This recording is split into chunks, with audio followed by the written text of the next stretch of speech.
지구 종말 시계라는 것이 있습니다. 둠스데이 클락이라는 거 들어보셨습니까? 핵무기 혹은 기후 변화로 인해서 얼마나 이 지구가 위험한가 경각심을 일으키기 위한 목적으로 1947년 아인슈타인을 비롯한 시카고 대학의 과학자들에 의해서 시작된 것이 이 지구 종말 시계라는 것입니다. 근데 이 시계는 자정을 지구가 멸망하는 시점으로 딱 정해놨어요. 그리고 자정까지 지금 얼마큼 남았는가, 그러니까 종말까지 얼마나 남았는가, 지구의 최후의 날까지 얼마나 남았는가를 이제 표시하는데, 노벨상 수상자를 포함해서 전문가들이 핵위협, 기후변화 등등 전쟁 이런 거 세계적인 그 위험 요소를 평가해 갖고서 분침을 정해요. 근데 이것이 1947년도에 처음 시작됐다 그랬잖아요. 1947년도 시작할 때의 지구 종말 시계의 시간은 23시 53분, 자정까지 7분이 남아 있다고 했습니다. 지금은 얼마나 더 갔을까요? 지금 지구의 종말 시계는 몇 분일까요? 지난 1월 28일 날 2025년 1월 28일입니다. 미국 핵과학자 단체인 핵과학자 회가 있어요. 그래서 이 지구 종말에 대해서 이제 그 시간을 발표했는데 23시 58분 31초. 자정까지 얼마 남았습니까? 89초가 남았습니다.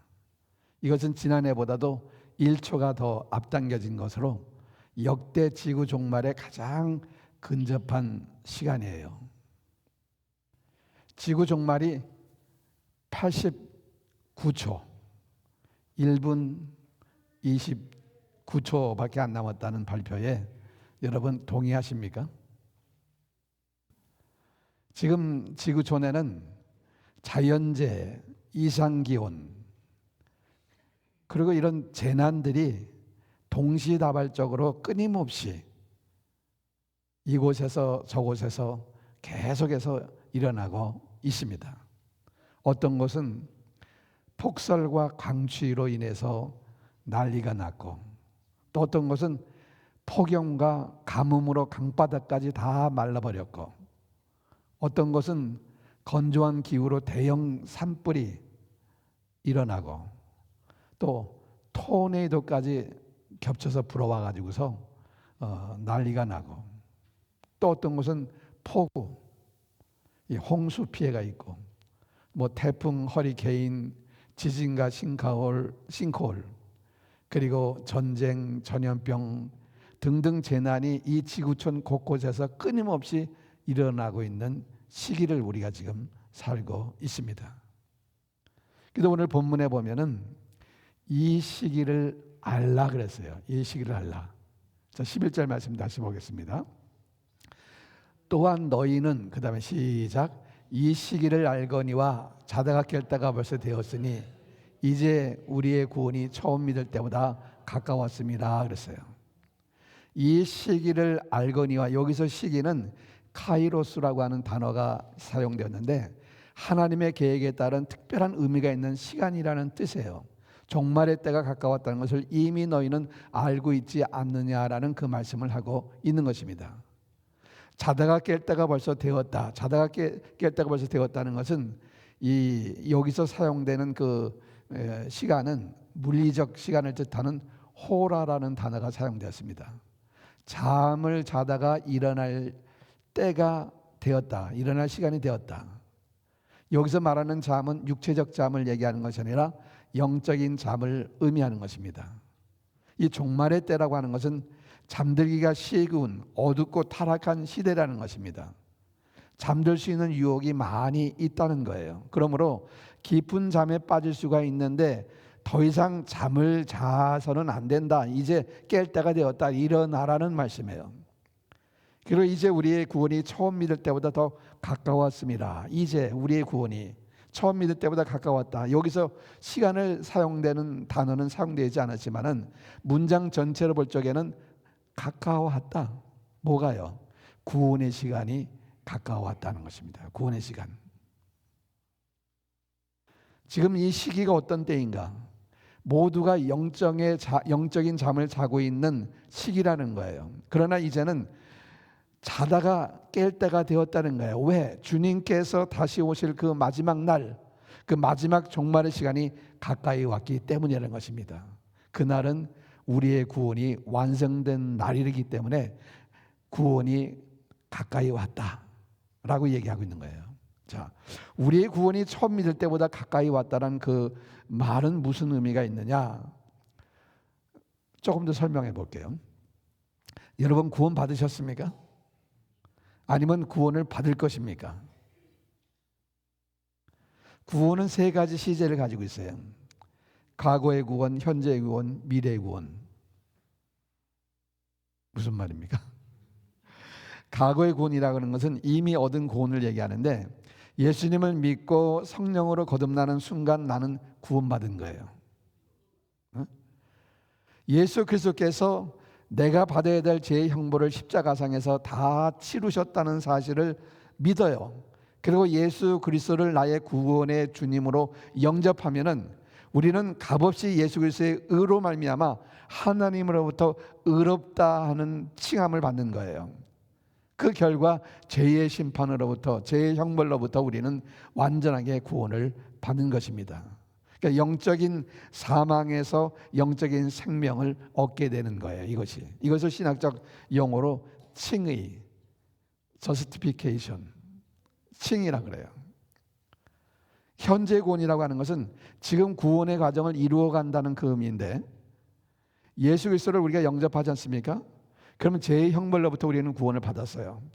근데 우리가 지금 천국에 가서 지금 사는 것이 아니잖아요. 이 땅에 발 딛고 살아요. 그러니까 매 순간마다 죄의 세력과 싸워 이겨야 하는 그 구원을 말하는 것이고 현재 진행형을 얘기하는 것입니다. 즉 이 땅에 살아가면서 우리는 구원받은 자로서 그리스도의 성품을 닮아가는 성화의 과정을 거치는 거예요. 천국 가기 전까지 두렵고 떨림으로 이 구원을 이루어 나가라고 빌립보서도 말씀하고 있잖아요. 이것을 영적으로 성장하는 과정이라고 표현할 수가 있고요. 신학적 용어로는 성화, sanctification, 성화라고 얘기해요. 그리고 미래 구원이라는 것은 뭐냐면 예수님의 재림을 통해서 이제 완성되는데 천국으로 이렇게 완전히 들어가는, 그러니까 그건 앞으로 이제 우리가 받을 구원을 얘기하는 거죠. 이때 우리의 그 구원은 영적으로만 구원받는 게 아니라 우리의 육체까지도 구원을 받는 거예요. 몸까지도. 주님께서 재림하시면 우리의 몸은 신령한 몸으로 변화되는 것입니다. 그래서 모든 그리스도인들은 부활하신 주님의 모습처럼 영원한 몸으로 변화돼서 영원한 천국에서 영원히 살게 된다는 것입니다. 이것을 신학적 용어로 glorification, 영화라고 얘기해요. 영화. 이것이 미래에 이루어질 완전한 구원을 얘기하는 것입니다. 이 로마서 13장 11절 이 말씀이 과거 우리가 예수님을 믿음으로 구원을 받았고 현재 구원받은 자로서 성화되고 있고 미래에 주님께서 이 땅에 오시는 그날 우리는 완전한 구원에 이르게 되는데 바로 그날이 가까웠다는 거예요. 12절 말씀을 한번 보겠습니다. 밤이 한 번 더 넘겨주세요. 밤이 깊고 낮이 가까웠다 그랬어요. 밤이 깊고 낮이 가까웠다. 동이 트고 있다는 말 아닙니까? 그러니까 하나님께서 계획하신 그 종말, 예수님의 재림이 임박해 있다는 것을 여기 지금 말씀하고 있는 거예요. 밤이 있고 낮이 가까웠다. 예수님의 그 재림이 가까웠다 그 말입니다. 그 다음에 시작. 그러므로 우리가 어둠의 일을 벗고 빛의 갑옷을 입자 그랬습니다. 자, 먼저 생각해 볼 것은 예수님의 재림이 가까웠다 그랬으면은 예수님이 언제 재림하십니까? 아시는 분 계십니까? 혹시 계시 받으신 분 계십니까? 마가복음 13장 32절에 보면은 그날과 그때는 아무도 모르나니 하늘에 있는 천사들도 모르고 아들도 모르고 누구만 알아요? 하나님 아버지만 아신다 그랬습니다. 아무도 몰라요. 예수님이 오시는 그날 아버지만 아세요. 그날과 그 시간은 왜 아버지만 아시느냐? 하나님이 자기의 절대 주권을 가지고 분명하게 정해 놓았기 때문에 그렇습니다. 그런데 바로 그 시간이 언제인지 아무에게도 알려주지 않았다는 것입니다. 언제인지 모른다는 의미에서 그것을 볼 적에 우리의 죽음과도 비슷합니다. 왜냐하면 우리 인간은 모두가 다 죽기 때문에 그렇습니다. 히브리서 9장 27절을 잘 알지 않습니까? 한 번 죽는 것은 사람에게 정해진 것이요 그 후에는 심판이 있다고 그랬어요. 확정되어 있는 거예요. 나는 죽는다는 사실은 결정되어 있는 거예요. 그런데 언제 죽을지 그 정확한 일시는 아무도 모른다는 거죠. 죽음의 그날과 그때는 누구만 아세요? 나의 죽음의 그날 누구만 아세요? 하나님만 아신다는 것입니다. 옛날에 교회가 개척한 지 얼마 안 됐을 때예요. 근데 그 한 집사님이 그 아버님이 혈압으로 쓰러져서 병원에 입원했다고. 그 아버지는 딸과 함께 살고 있었어요. 그 아들은 이제 우리 교회에 나오는 거고요. 그래서 그 한 번도 그 아버님을 뵌 적이 없어요, 제가. 근데 그 아들이 찾아와서 저를 찾아와서 의사가 오늘 밤을 넘기기 어렵다고 연락이 왔다 그래요. 그러니 한번 가서 목사님 기도 좀 해달라고 그래서 같이 집사님과 함께 병원에 갔습니다. 아무 의식 없이 그냥 누워 계시는 그분을 위해서 기도했습니다. 그런데 제가 그 영혼을 하나님 손에 부탁하는 기도를 드리기 전에 하나님 지금이라도 새심을 불어넣으셔서 살려줄 수 있다면 살릴 수 있는 능력이 하나님인 것을 믿으니까 좀 살려주시옵소서. 그리고 그 다음에 그 영혼을 하나님 손에 부탁합니다. 그리고 이제 기도했거든요. 그리고 이제 산소호흡기는 제거됐어요. 그리고 이제 곧 이제 그 밤에 이제 저녁 때 갔으니까 이제 그 다음에 새벽에 안 돼서 돌아가실 거라고 했고, 자네들은 피너럴 홈도 다 예약해놓고 관까지도 다 예약해놓고 다 장례 준비를 했어요. 저도 이제 집에 돌아와서 언제 돌아가셨는가 그 소식이 오기를 기다리고 있는데 안 돌아가셨다는 거예요. 이 산소호흡기를 제거하면 돌아가신다고 했는데 오히려 의식이 서서히 돌아오기 시작했고 며칠 후에 퇴원해 가지고서 몇 년을 더 사시다가 돌아가셨어요. 여러분, 제가 이 말은 지금까지 한 번도 한 적이 없었는데 제가 이 말을 하는데요. 의사가 죽는다고 사망 선고를 내렸잖아요. 근데 제가 가서 기도했잖아요.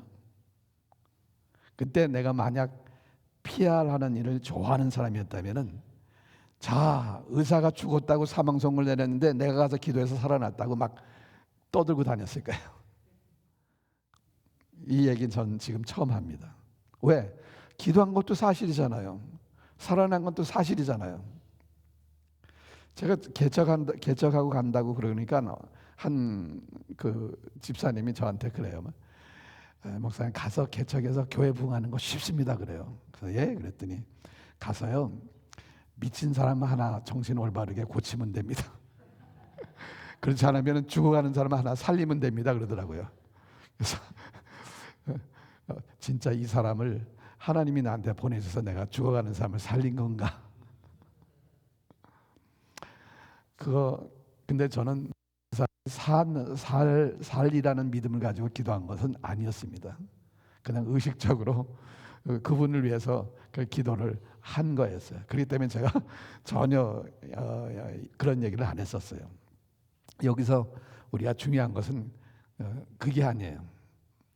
중요한 것은 뭐냐면요.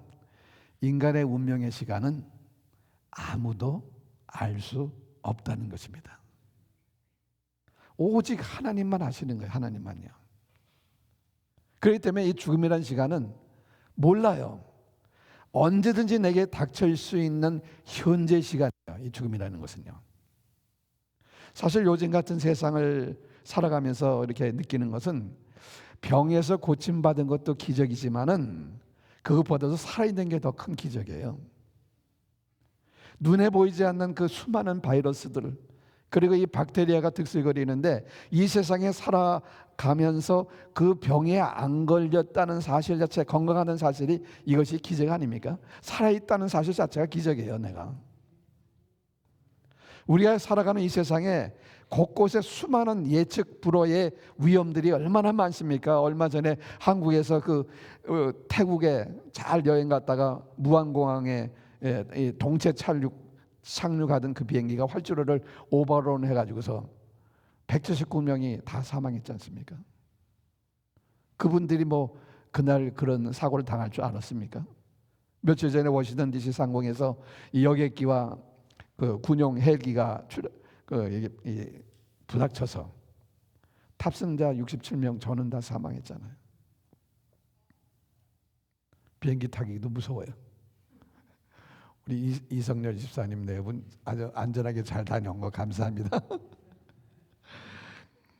이런 예측 불허의 위험이 항상 우리를 위협하고 있는데도 불구하고 내가 여전히 안전하다는 그것은 기적 아닙니까? 그러므로 죄송하지만 우리는 살아있다고 말할 수가 없어요. 왜? 그날이 언제 닥칠 수 없기 때문입니다. 그런데 예수님의 재림도 마찬가지입니다. 그날은 분명하게 정해져 있지만은 그날을 알 수가 없기 때문에 언제든지 일어날 수 있는 현재 시간, 현재의 사건이라고 생각을 하셔야 됩니다.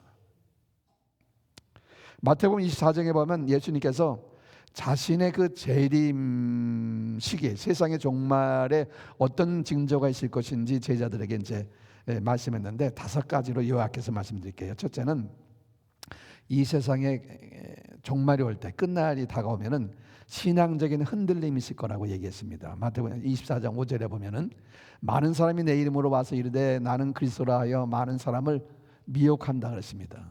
미혹의 영들이 거짓 선지자를 이용해서 사람들의 신앙을 혼돈시키고 영적으로 방황하게 하는 일이 일어나게 될 거라는 거예요. 미혹의 영의 그들이 어떻게 한다고요? 예수 그리스도의 이름을 얘기하면서 뭐라고 얘기하냐면은 나는 그리스도라, 나는 그리스도라, 적극적으로 미혹한다는 거예요. 지금도 그런지 모르지만 옛날 한국의 용문산에 가면은 자칭 예수라는 사람이 100명이 있다. 100명 정도가. 자칭 예수라고 말하고 미혹하는 사람들이 예전에도 있었고 지금도 있었고 또 안타깝지만은 거기에 미혹당하는 사람들이 많이 있어요. 믿는 사람들을 넘어뜨리려고 하는 신앙적 미혹을 조심하라 말씀했습니다.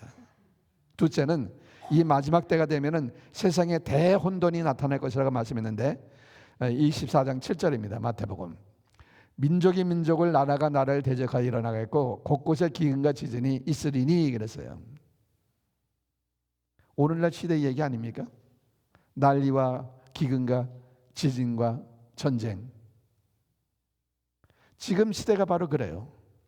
세 번째는 경건하게 예수를 믿는 사람들이 핍박을 받는다고 말씀했는데 9절 말씀입니다. 보세요. 그때 사람들이 너희를 환난에 넘겨주겠으며 너희를 죽이리니 너희가 내 이름 때문에 모든 민족에게 시작 미움을 받으리라. 핍박을 받는다는 거예요. 예수 믿는다는 이유로 핍박도 받고 고난도 받고 심지어 죽임도 당하는 나라들이 지금도 이 지구촌에 존재하고 있어요. 미국에 사는 우리는 예수 믿는다는 이유 때문에 잡혀가지 않잖아요. 그러나 점점 아주 교묘하게 예수 믿는 사람을 옥죄이고 핍박하는 일들이 있다는 사실입니다. 넷째는 불법이 성하여 사랑이 식어질 거라 그랬는데 12절 말씀 보세요. 시작. 불법이 성함으로 많은 사람의 사랑이 식어지리라. 이 불법이 성한다라는 그 의미는 불법이 불법인 줄도 모르고 행한다는 거예요. 그걸요. 그러면서 사랑이 식어지는 거예요. 불법을 행할수록 사랑이 식어가요. 무슨 말이냐? 쉽게 얘기하면 모든 관계가 다 비즈니스적 관계가 됩니다. 이권 관계로 변한다는 거예요. 부부 관계도 그렇고 부모와 자식 간의 관계도 다 이권 관계로 변하는 거예요. 부도덕이 성행하고 사랑이 아니라 자기 이기만을 위한, 자기 이기를 충족시키기 위한 그런 관계로 다 모든 관계가 그렇게 변질되는 거예요. 다섯째는 천국 복음이 온 세상에 전파될 거라고 얘기했는데 14절 말씀 보면은 이렇게 얘기했어요. 천국 복음이 모든 민족에게 증언되기 위하여 온 세상에 전파되리니 그제야 끝이 오리라. 이 세상에 보면은 이 혼돈, 전쟁, 난리, 기근 이것이 막 그 성행하는 가운데서도 복음은 전달되고 전달될 거라. 온 세계 끝까지 전달될 거라 그랬습니다. 이러한 징조들이 있을 적에 주님이 다시 오시는 그날, 세상의 끝날이 가까웠다는 것을 너희는 알라라고 말씀했습니다. 그래서 어떻게 하라고요? 깨어 있어야 한다는 것입니다. 24장 42절 마태복음 보면은 시작. 그러므로 깨어 있으라. 어느 날에 너희 주가 임할지 너희가 알지 못하니라. 마태복음 25장 13절에 보면은 그런즉 깨어 있으라. 시작. 너희는 그날과 그때를 알지 못하니라 그랬어요. 깨어 있어야 돼요. 왜? 그날이 언제인지 모르기 때문에 깨어 있어야 됩니다. 오늘 본문 다시 한번 보세요. 11절 말씀. 또한 너희가 이 시기를 알거니와, 이 시기, 종말의 시기를 알거니와 자다가 깰 때가 벌써 되었다. 이는 이제 우리의 구원이 처음 있을 때보다 가까웠습니다. 12절 시작. 밤이 깊고 낮이 가까웠으니 그러므로 우리가 어둠의 일을 벗고 빛의 갑옷을 입자 했습니다. 자, 이 시기를 알라 하는 것은 주님이 재림할 날이 가까웠다는 것을 얘기한다고 그랬죠. 아직도 잠을 자고 있느냐 그 말이에요. 주님이 다시 재림할 그 날이 있는데 낮이 되었다. 그렇기 때문에 어떻게 해야 되느냐? 옷을 갈아입어야 된다는 거죠. 어둠의 일을 벗어버려라. 그리고 빛의 갑옷을 입어야 한다 이렇게 얘기했습니다. 자, 어둠의 일을 벗으라고 했는데 그것이 무엇인가를 13절 말씀에 설명하고 있고, 또 빛의 갑옷을 입는다는 그 말씀이 무엇인지를 또 14절에서 설명하고 있어요. 자, 먼저 13절 말씀에 어둠의 일을 벗는다는 것이 무엇인가를 한번 보세요. 13절 말씀. 자, 시작.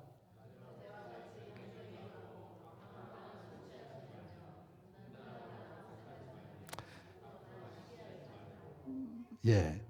어둠의 일을 벗어야 되는데 이 벗어야 될 것이 뭐냐면은 방탕하는 거, 술 취하는 거라는 거죠. 방탕이라는 것은 내가 가진 시간과 물질과 건강을 가지고 육체의 쾌락을 추구하는 일에 빠져 사는 것을 말하는 거예요. 그걸요. 오늘날 많은 사람들이 그렇게 살아가고 있는데 술로 인한 문제, 술로 인한 그 범죄가 얼마나 많이 있는지 몰라요.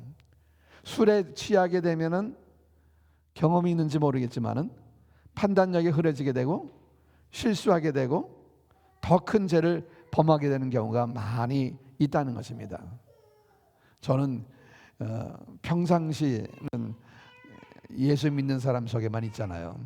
술 취한 사람을 볼 수가 없는데 군대 생활하면서 술 취한 사람, 술의 피해에 대해서 내가 아주 지겹도록 봤습니다. 잠언서 23장에 보면은 술 취함에 대해서 경고의 말씀을 주시는데 뭐라 그랬냐면 아예 쳐다보지도 말라. 술을 아예 쳐다보지도 말라고 하셨어요. 그러니까 우리가 어둠의 일을 벗어버려야 되는데 그 어둠의 일이 뭐냐? 방탕하는 것, 술 취하는 것. 그 다음에 두 번째 벗어버려야 될 것이 뭐냐면은 음란하거나 호색하지 말라 그랬어요. 음란은 영어로 코이테라고 하는데 침대를 의미하는 단어예요. 무슨 말이냐면 부적절한 성관계를 뜻하는 단어인데, 음란이라는 것이 개인적인 성적 타락이라면 호색은 보다 넓은 의미로서 드러내놓고 성적 방종을 추구하는 것을 의미하는 단어입니다. 예를 들어서 성매매라든가 동성애 등이 다 여기에 속하는 거예요. 호색에.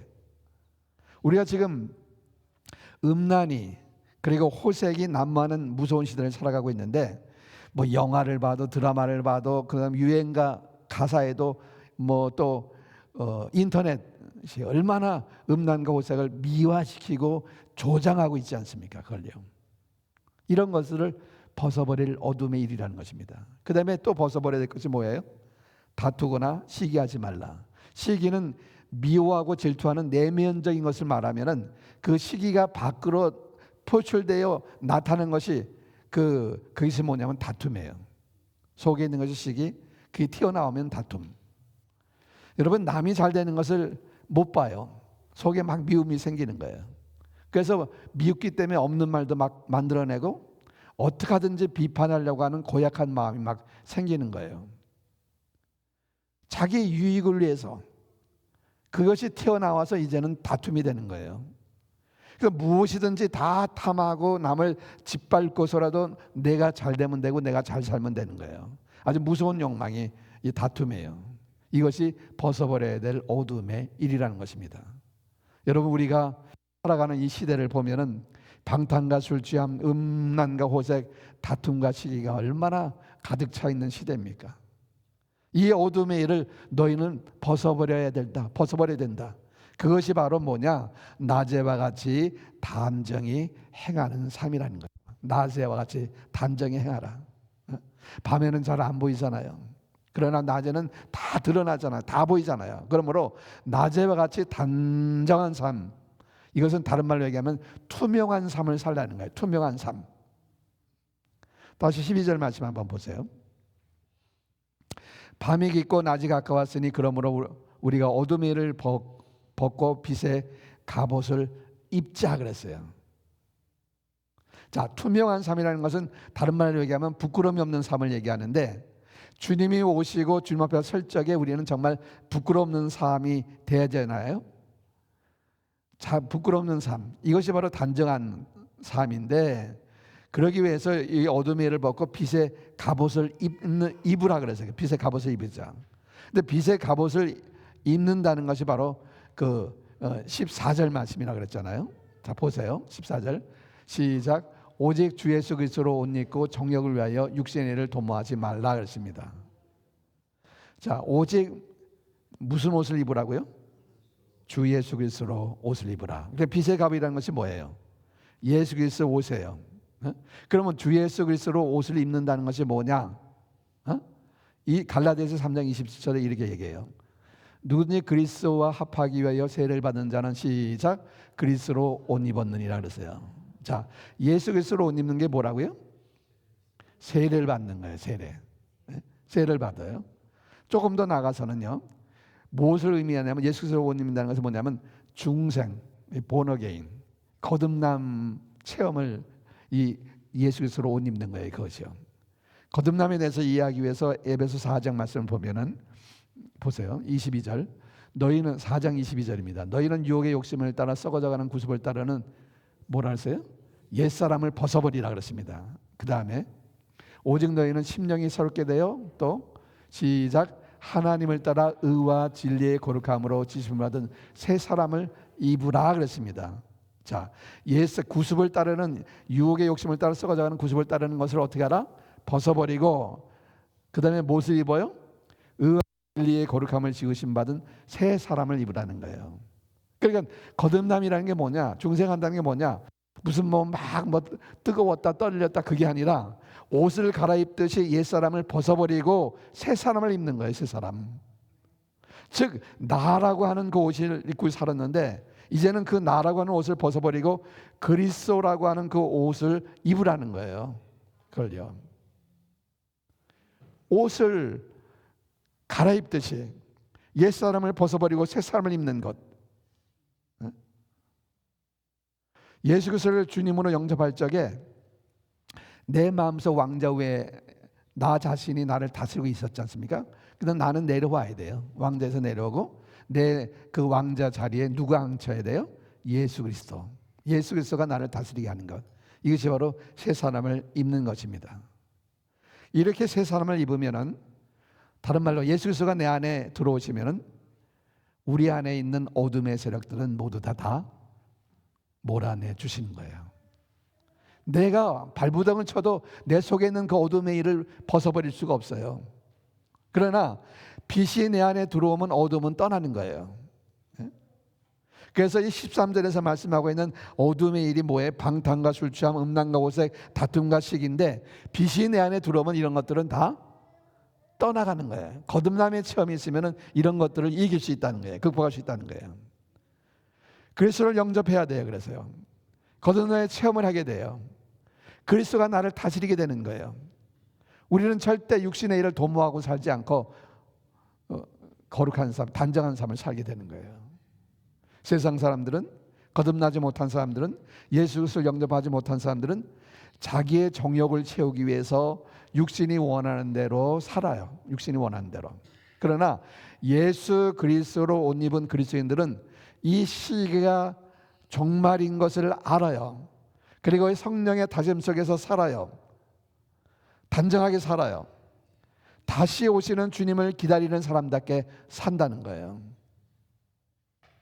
여러분, 우리가 정말 중요한 것은 이 시기를 아는 거예요. 예수님이 언제 오실지 우리는 알 수 없지만, 그러나 그날이 가까웠다는 것을 우리가 알잖아요. 89초 전이라고 얘기하잖아요. 우리가 이 지구의 종말은 사실상 언제 일어날지 모르지만 내 개인적 종말이 다가오고 있다는 사실은 알잖아요. 내 죽음의 날이 다가오고 있다는 사실은 알지 않습니까? 그렇다면은 이제 우리는 어떻게 살아야 하겠습니까? 그저 그럭저럭 적당하게 그냥 사시겠습니까?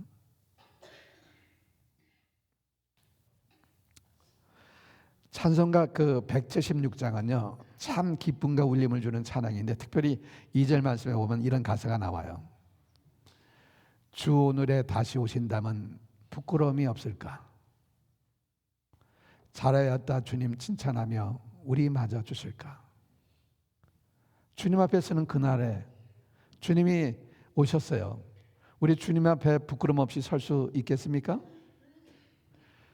주님으로부터 잘했도다 착하고 충성된 종이라는 칭찬을 들을 수 있겠습니까? 이 질문에 대한 여러분의 대답은 무엇입니까?